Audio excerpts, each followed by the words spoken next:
What made Saul's initial disposition towards David change?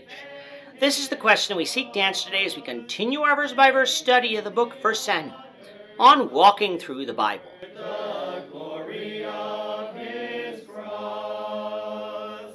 Today we're going to be discussing 1 Samuel chapter 18, verses 1 to 16. But before we do that, let's read the passage. If you have a Bible with you, turn to 1 Samuel 18, verse 1. But if you don't have a Bible, don't worry. Just follow along with us on the screen. The version that we'll be reading from is the New King James Version. So 1 Samuel chapter 18, beginning at verse 1.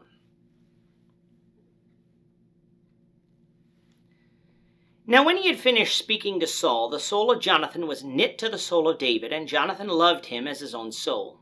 Saul took him that day and would not let him go home to his father's house any more.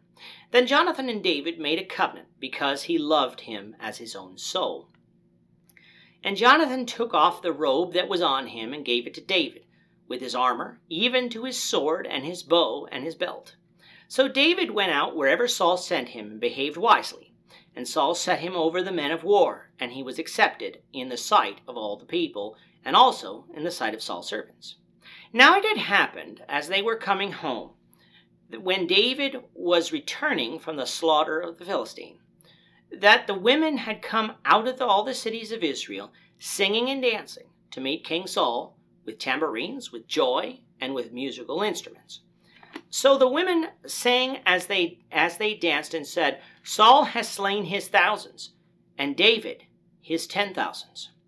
Then Saul was very angry, and the saying displeased him, and he said, They have ascribed to David 10,000s, and to me they have ascribed only thousands. Now what more can he have but the kingdom? So Saul eyed David from that day forward. And it happened on the next day, the distressing spirit from God came upon Saul, and he prophesied inside the house. So David played music with his hand, as at other times. But there was a spear in Saul's hand, and Saul cast the spear, for he said, I will pin David to the wall. But David escaped his presence twice. Now Saul was afraid of David because the Lord was with him, but had departed from Saul. Therefore Saul removed him from his presence, and made him his captain over 1,000. And he went out and came in before the people. And David behaved wisely in all his ways, and the Lord was with him. Therefore when Saul saw that he behaved very wisely, he was afraid of him. But all Israel and Judah loved David, because he went out and came in before them. In chapter 17, we had David's defeat of Goliath and Israel's defeat over the Philistines. Sometimes when we read the Bible, we can be tempted to think that everything happens in one day. And sometimes it might happen in one day. But when we think that it always does, we can run into issues when we read chapters and think that everything written is chronological. When chapter 17 ended with Israel defeating the Philistines and beating them back to their territory in Gath and Ekron, this would have taken time. Since the Philistines were killed in the battlefield, it is quite likely that even though they were retreating, that the Philistines fought in battle. And although the distance traveled between the battlefield and the Elah Valley to Gath and Ekron may not be overly far, it would have still taken days, maybe even weeks, in order to obtain final victory. And then, of course, the events of verse 6 might not have occurred immediately after the victory over the Philistines, but some weeks later.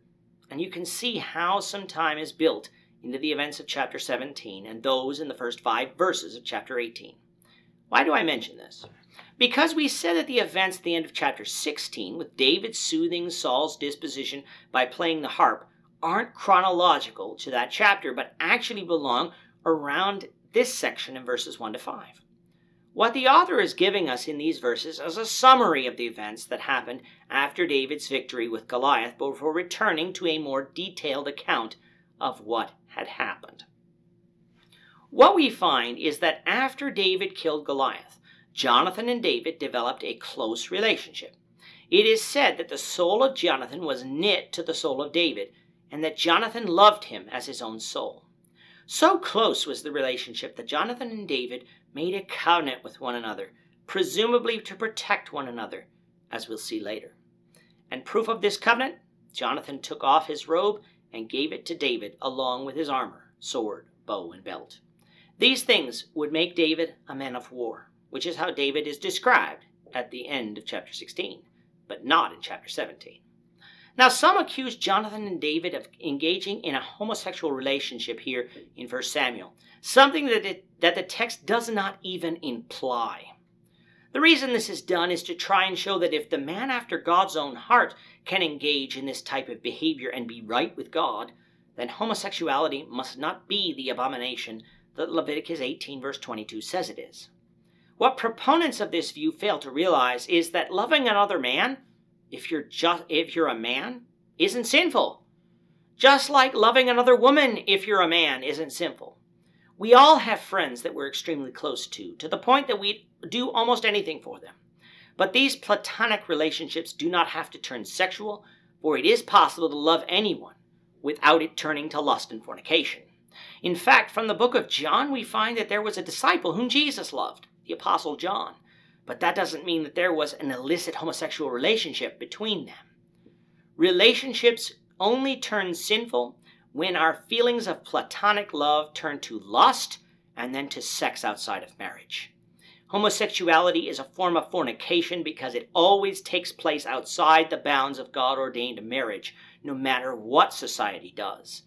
And so, like heterosexual fornication and adultery, it is always sinful and needs to be repented of if we're to obey Jesus.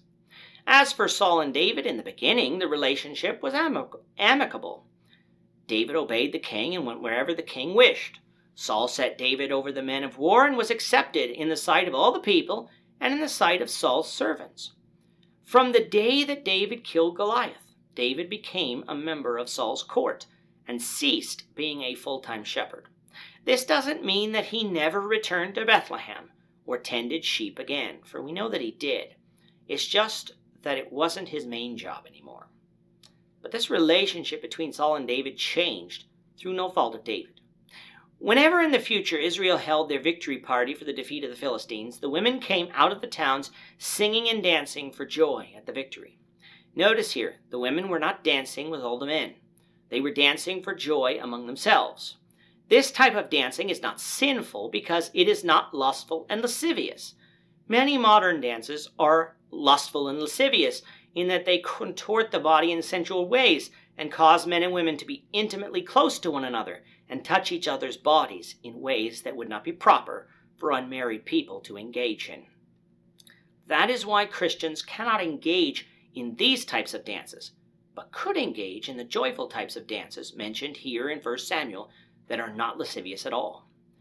It wasn't the dancing and the singing, though, that changed Saul's disposition. It was what was said in those songs, which was that Saul killed his thousands, but David his 10,000s. These weren't literal numbers, but was a recognition by the people that David was a mightier warrior than Saul because of his defeat of Goliath. Thus Saul became jealous of David, saying that all that was left for David to do now was to take the kingdom from him, something that Saul didn't know the Lord had already done concerning David. Thus Saul eyed David from that day forward, meaning that he was watchful of David to ensure that David didn't make any moves to take the kingdom. David, though, acted wisely or prudently in all things, respecting the Lord's anointed. And to show this, when a distressing spirit came upon Saul, David played his harp as before, only this time it didn't work due to Saul's jealousy of David. Thus we see Saul's further descent into sin and away from God, that not even music could soothe Saul's disposition. So far gone was Saul that he even took a spear twice to try and pin David to the wall and kill him. But he failed both times, for David escaped because the Lord was with him. That the Lord was with David also angered Saul. But that wasn't God's fault. It was Saul's, for Saul had abandoned the Lord by not obeying him. And as time went on, the people of Israel grew ever more closer to David, which is why the transition to David becoming king after the death of Saul will be smoother than it might have been had Israel hated David or have not known him. With that, our time is up for today. The Lord willing, we hope you'll join us for tomorrow's discussion of 1 Samuel chapter 18, verses 17 to 30, as we continue our walk through the Bible, one verse at a time. Thank you for watching today's episode. We hope that you found it edifying and ask that you not only subscribe to our channel and podcast, but that you like and share this episode among your friends. so that the saving gospel of Jesus Christ can go out to the whole world.